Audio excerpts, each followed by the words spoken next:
జై శ్రీమన్నారాయణ. జై శ్రీమన్నారాయణ తల్లి. బాగున్నారమ్మా? బ్రహ్మాండంగా ఉన్నాయి. ఇవాళ అసలు మరీ బాగుంది. అంటే ఇక్కడ సమతా కుంభ ఉత్సవాలు జరుగుతున్నాయి.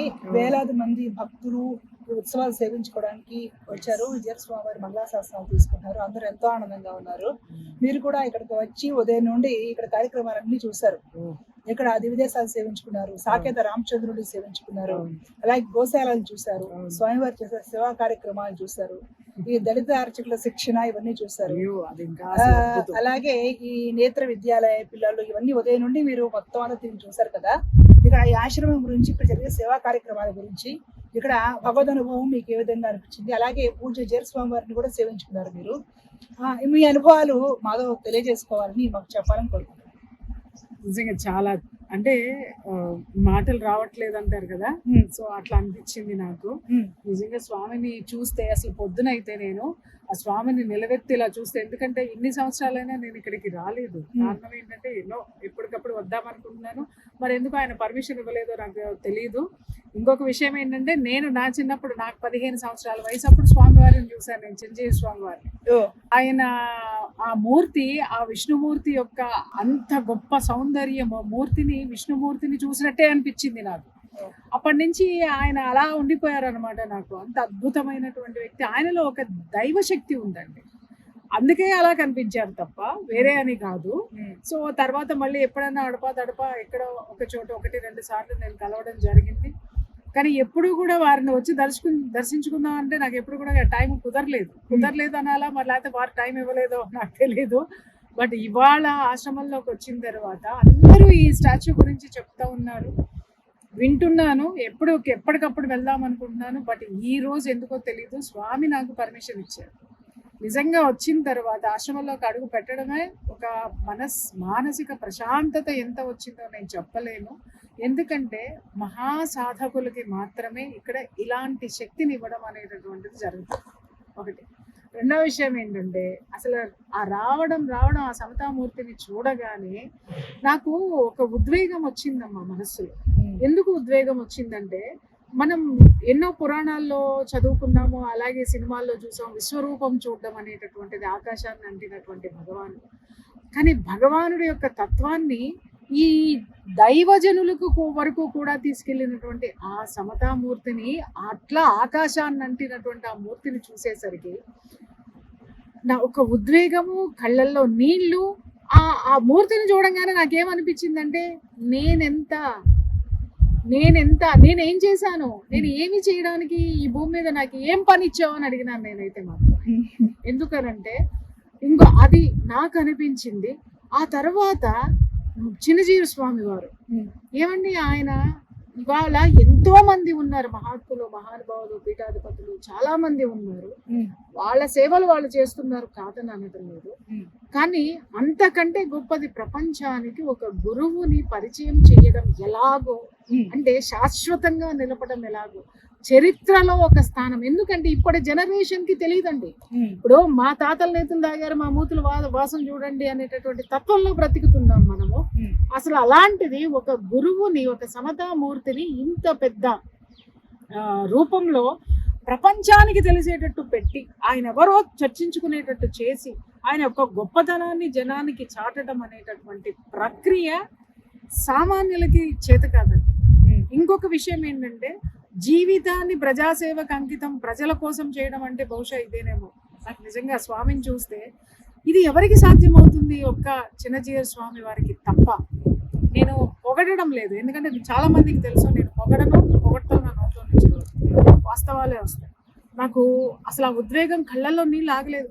అరే ఏంటండి, నేనేదో సమాజంలో నేనేదో మార్పు తీసుకురావాలని తపత్రయంలో నేనున్నానని అన్నారు, కానీ మార్పు ఇలా తీసుకురావాలి, అసలు చైతన్యం అనేటటువంటిది కళ్ళెదురుగుండా కనిపించిందండి. ఆ తర్వాత 108 దేవతామూర్తులు ఉన్నారండి లోపల.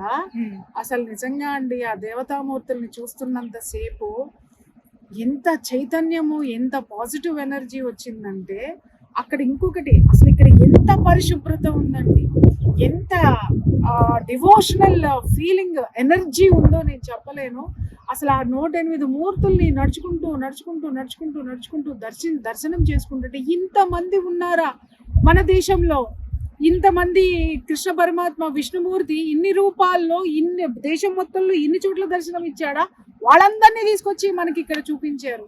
ఆ శక్తి మొత్తాన్ని ఇక్కడ నిక్షిప్తం చేశారే. అరే మనం వెళ్ళగలమా 108 ప్రదేశాలు వెళ్ళి చూడడం అంటే? జీవితంలో అందరికీ సాధ్యం కాదు, కానీ దాన్ని తీసుకొచ్చి ఇక్కడ పెట్టారు. ఇంకొకటి, అసలు ఆ దేవతలకి చేసినటువంటి ఆ పూజా విధానము, ఆ వస్త్రాలు, ఆ పరిశుభ్రత, అలంకరణ, అసలు నాకు ఇక్కడ నుంచి కథల బుద్ధి కాలేదండి. నిజం చెప్తున్నాను కదా, ఒక షడ్రసోపేతమైనటువంటి ఒక భోజనం చేస్తే ఎంత సంతృప్తి ఉంటుందో, నా జీవితానికి, నా బ్రెయిన్కి అంత ఎనర్జీ వచ్చిందని అయితే మాత్రం నేను అనుకున్నాను. తర్వాత ఆ పిల్లలు, నేత్ర పిల్లలు ఉన్నారు, అసలు వాళ్ళని చూస్తే ముచ్చటేసిందండి. వాళ్ళకి ఆధ్యాత్మికత్వాన్ని నేర్పించడమే కాక విద్యను బోధిస్తూ వాళ్ళని ఎంత గొప్పగా తీర్చిదిద్దుతున్నటువంటి ఆ సేవ, ఎంతమంది కోసం చెప్పండి. అనాథ పిల్లల్ని చారదీస్తున్నారు చాలా మంది, కానీ ఇలాంటి వాళ్ళకి ఎవరిస్తారు జీవితం? ఆ జీవితం ఇస్తున్నారు చూసారు తల్లి, బ్లైండ్ పిల్లలు. అది నిజంగా జేఆర్ స్వామికి నిజంగా అది ఒక దైవత్వాన్ని సరిగ్గా అర్థం చేసుకున్న గురువులకి అది సాధ్యమవుతుందేమో అనిపించింది ఒకటి. రెండోది ఏంటంటే గోశాల. 10 గోశాలలో ఎన్ని ఆవులు, ఆ ఆవులన్నిటిని చూస్తుంటే కూడా అరే అసలు నాకు నేను ఎందుకు పనికొస్తానండి? నేను చేసేది ఒక సేవేనా? నేను పోకలాడేది ఒక ఇదేనా? అంటే ఎంత అనంతమైన శక్తి! నేను చేస్తేనే ఏదో గొప్పతనం అనుకుంటున్నాను. నేను అనుకోవట్లేదు, నా చుట్టూ ఉన్న వాళ్ళని అనుభవం. అసలు ఈ సేవ ముందు నేను కాలి గోటికి సరిపోను. ఈ సేవలో ఒక పరమాణువుని కూడా కాదు నేను. ఏది సమాజంలో ఒక మార్పు తీసుకురావాలని, మార్పు అనేటటువంటిది, చైతన్యం అనేటటువంటిది స్వామివారు నిట్ట నిలువుగా కళ్ళకి చూపించారు. నాకు ఇంకా చెప్పింది ఏంటి అని అంటే, ఇక్కడ ఉన్నటువంటి వాళ్ళని నేను అడిగితే రోజుకి 3000 మంది భోజనం చేస్తున్నారండి ఇక్కడ వచ్చి దర్శనం చేసుకున్నారు. ఇలాంటి బ్రహ్మోత్సవాలు జరిగినప్పుడు రోజు 10,000 మంది, మినిమం రోజుకి 3,000 మంది. ఇక్కడ బ్రహ్మోత్సవాలు, సమతా కుంభ, స్వామివారి తిరునక్షత్రం జరిగితే 10,000 మంది దాడతారు. ఇక్కడ విష్టాన దానం, తదియారాధనలో అందరూ భోజనాలు చేస్తారు. 3 పూట్ల ప్రసాదాలు, టిఫిన్, భోజనము, రాత్రి వేళ భోజనం అన్ని ఉంటాయి. నిజంగా అమ్మా, అసలు ఈ సేవ ఎవరికి సాధ్యం అవుతుంది అంటే, నేను ఎవరిని ఇక్కడ, నేనేదో వేరే విషయం అని కాదు, అసలు ఇక్కడ ఇంత గొప్పగా జరగడము సేవ అంటే ఇక్కడ మెయిన్. నాకు ఇక్కడ ఏమనిపించింది అని అంటే, చాలా విమర్శలు విన్నాను నేను. ఆ స్వామిని అంత ఖర్చులు పెట్టి, అంత కోట్లు, వేల కోట్లు ఖర్చు పెట్టి ఇంత చేస్తున్నారా అని అన్నప్పుడు కూడా నాలో ఎక్కడో ఒక కమ్యూనిజం భావాలు ఉంటాయేమో. నేను కూడా ఒక గొంతుగా నేను కూడా కలిపి ఉండకుండా ఉన్నానని నేను అన్నాను. అవును, అవసరమా అని. కానీ ఇక్కడికి వచ్చి చూసిన తర్వాత అంటే నిజంగా ఈ చరిత్రను కదా మనం చెరుపుకున్నాం. ఆ చరిత్రను చెరుపుకోబట్టే కదా వాళ్ళు మన పిల్లలకి ఏంటనేది, మనం ఏంటో తెలియనటువంటి స్థితిలో మతాలు మారడం కానీ, లేకపోతే అసలు గురువుల యొక్క గొప్పతనం తెలియకుండా వేరే కల్చర్ వైపు వెళ్ళిపోవటం కానీ, వాళ్ళకి దిశ నిర్దేశం చేసే వాళ్ళు లేరు, చేసిన వాళ్ళు ఎవరైనా తెలుసుకునేటటువంటిది ఆ చరిత్ర లేదు. ఆ చరిత్రను నిలిపినందుకు మాత్రము నిజంగా చెప్తున్నాను, 100,000,000 నమస్కారాలు జేఆర్ స్వామి. అలాగే స్వామివారి దళిత అర్చక శిక్షణ ట్రైనింగ్ క్లాసులు చూసారు, దాని గురించి మీకేమనిపించింది? అసలు నాకు నిజం చెప్తున్నాను, టీటీడీ కూడా స్వామి వారిని ఇన్స్పిరేషన్ గా తీసుకొని దళిత అర్చకుల్ని, దళిత దేవాలయాల్ని ఆ దళిత వాడల్లో ఇది చేయడానికి ముందుకొచ్చింది. ఇది ఎంత గొప్ప విషయము. ఈ రోజు వరకు మనకు స్వాతంత్రం వచ్చినటువంటి ఈ 77 సంవత్సరాలు తీసుకున్నా, అంతకు ముందు 1000 సంవత్సరాలు వేరే వాళ్ళు వచ్చి పరిపాలించిన ఇంతమంది వివక్షతని దేని నుంచి చూపించి మత మార్పిడులు చేశారు అంటే, ఇదిగో ఈ నిమ్న జాతులు ఎవరైతే ఉన్నారో, వెనకబడిన వర్గాలు ఏవైతే ఉన్నాయో, మీరు ఈ సోషల్ లైఫ్ కి, ఒక అద్భుతమైన జీవితానికి దేవుడికి దూరంగా పెట్టారు మిమ్మల్ని, అలాగే విద్యకి దూరంగా పెట్టారు. ఇలాంటివన్నీ కూడా అవన్నిటిని కారణాల కింద చూపించి వాళ్ళని వాళ్ళు ఓన్ చేసుకుని వాళ్ళ మతాలను ఎస్టాబ్లిష్ చేస్తే మన మతాన్ని ముందుకు తీసుకెళ్ళడానికి ఎవరు ముందుకు వచ్చారు? అలాంటి సిచ్యుయేషన్ అది అప్పటి నుంచి తరతరాల నుంచి ఆ వివక్ష కొనసాగుతూనే ఉంది. ఆ వివక్షని బ్రేక్ చేసినటువంటి వ్యక్తి ఎవరైనా ఉన్నారు అని అంటే అసలు సిసలైన విప్లవకారులు వీళ్ళండి. ఎక్కడో అడవుల్లో ఉండి గన్నులు పట్టుకునే వాళ్ళు కాదండి, సమాజంలో ఉండి ఈ వివక్షతని బ్రేక్ చేసి దాన్ని సమానత్వంలోకి తీసుకురావడానికి అది అంత సామాన్యము కాదు. ఆయన చేతిలో త్రిదండము, 2 దాన్ని ఏమంటారమ్మా అనొచ్చా, ఒక త్రిదండం అంటారు. కేవలం ఒక వెదురండి ఆయన చేతిలో ఉన్నది. ఒక వెదురు చేతిలో పట్టుకొని ఇంత గొప్ప ఆధ్యాత్మిక సామ్రాజ్యాన్ని స్థాపించి సమానత్వాన్ని తీసుకురావడానికి ఆయన ముందుకు వచ్చాడు అని అంటే, వారిని కన్న తల్లిదండ్రులకి, వారి గురువులకి, వాళ్ళ గురువులకి, అదిగో ఆయనకి, ఎందుకంటే ఆయన తెచ్చుకున్నటువంటి ఆయన ఈయన. శతకోటి నమస్కారాలు పెట్టద్దా?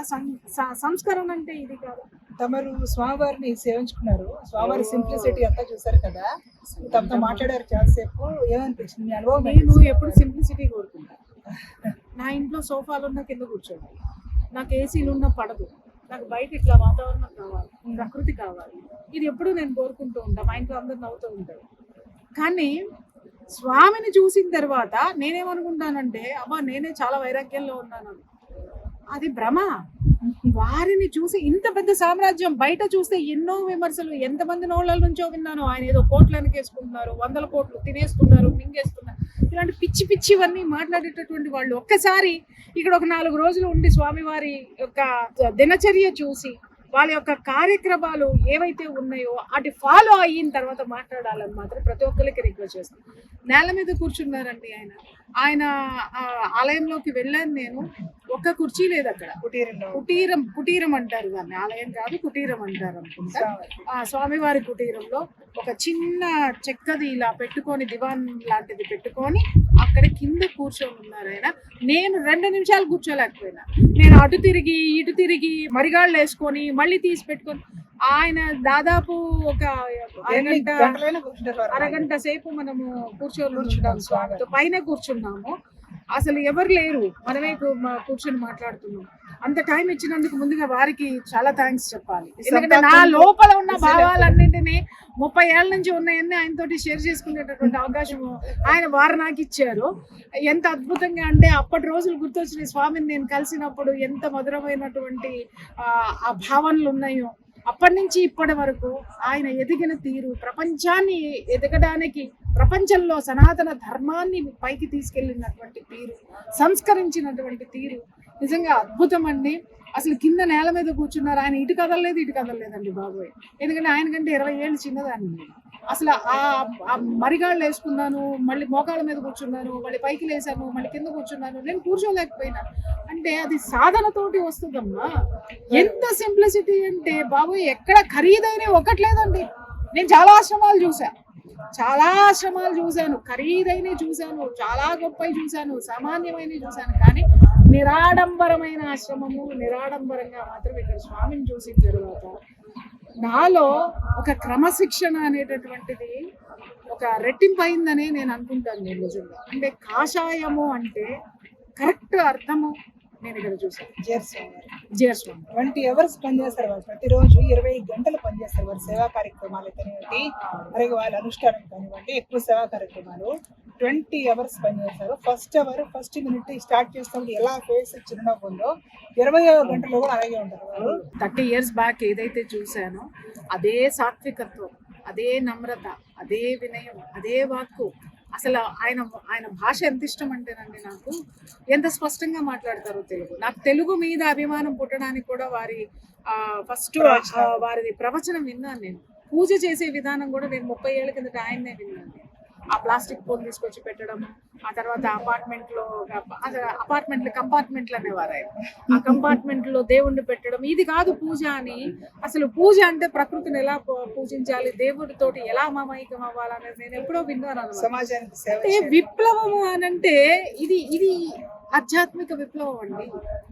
నిజం చెప్తున్నాను కదా, నిజంగా సాకేత రామచంద్రుడిని సేవించుకున్నారు కదా, బాగా అద్భుతం. అసలు ఇక్కడ ఏది బాగుందా అనే మాటతో అంత అద్భుతమే ఇక్కడ, నిజంగా అంత అద్భుతమే. ఎవరైనా సరే వాళ్ళ లోపల ఉన్న దరిద్రాన్ని పోగొట్టుకోవాలి. దరిద్రం అంటే మళ్ళీ అందరూ డబ్బులని రాకండి, డబ్బు కాదండి, భావదారిద్ర్యాలు బోళ్ళు ఉన్నాయి.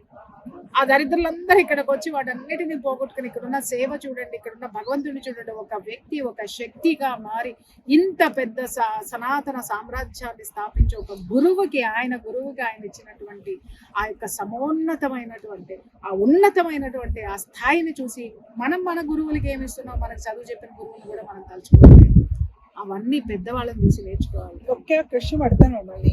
జీరస్వామి వారి గురించి ఒక్క మాటలో చెప్పాలి అంటే ఏం చెప్తారు? అసలు నాకు రావట్లేదు ఒక్క మాట, వెతుక్కోవాల్సి వస్తుంది. ఎందుకంటే ఏ మాట అయినా కూడా గొప్ప ఆధ్యాత్మికవేత్త అనాలా అంటే ఇంత విప్లవం ఆయనలో ఉంది, సంఘ సంస్కర్త అనాలా కానీ ఆధ్యాత్మిక అన్నిటికీ మించిన దైవత్వం ఆయనలో ఉంది. వీటన్నిటినీ కలిపితే జిఆర్ స్వామి వారు అండి, చిన్న జిఆర్ స్వామి వారు అంతే. ఇప్పుడు ఈ ఆశ్రమం అంతా చూస్తే మీకు ఏమనిపిస్తుంది అంటే ఒక్క మాటలో ఏం చెప్తారు? పీస్, ఈక్వాలిటీ అనేది అక్కడ ఆయన ఆ విగ్రహం రూపంలో ఉంటే పీస్ అనేటటువంటిది ఇక్కడ ఈ గాలిలో నాకు వినిపిస్తుంది. అని చాలా గొప్ప విషయాలమ్మా, చాలా మంచి విషయాలు మాకు ఇంత టైం ఇచ్చి మాతో పంచుకున్నారు, స్వామివారి సేవించుకున్నారు. మీరు చాలా ఆనందంగా మాతో గడిపారు, చాలా మీరు ఆనందించారు. మీ ఆనందం అంతా మీ మొక్కల్లో మాకు కనపడుతుంది. మీ మాటల్లో మీరు చాలా ఉదయం నుంచి చూసి చాలా ఆనందిస్తారు. ఒక్కొక్క సేవా కార్యక్రమాలను చూసి చాలా ఆనందంగా ఉంది మాకు కూడా. మళ్ళీ ఇక్కడ కలవడము, మరలా మనం కలవడము చాలా చాలా సంతోషం. మాకు ఈ అవకాశం ఇచ్చినందుకు ధన్యవాదాలు. జై శ్రీమన్నారాయణ.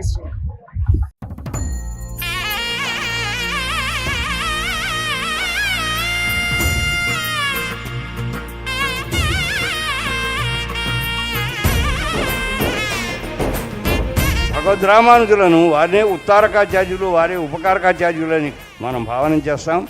మనకు రెండు రకాలుగాను ఉత్తారక ఉపకారక ఆచార్యులుగా ఉన్నటువంటి వారు మన పరమహంస పరివిరాజకాచార్యులు శ్రీ శ్రీ శ్రీ చిన్నజీరి స్వామివారు.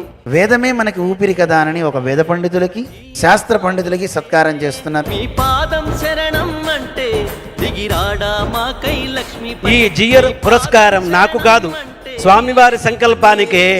ఒకసారి స్వామివారి ముందుకు వస్తే వారు వాత్సల్యంగా ఒకసారి నవ్వారంటే అసలు మీకు హాస్పిటల్స్ ఎందుకండి? వారి నవ్వు చాలు.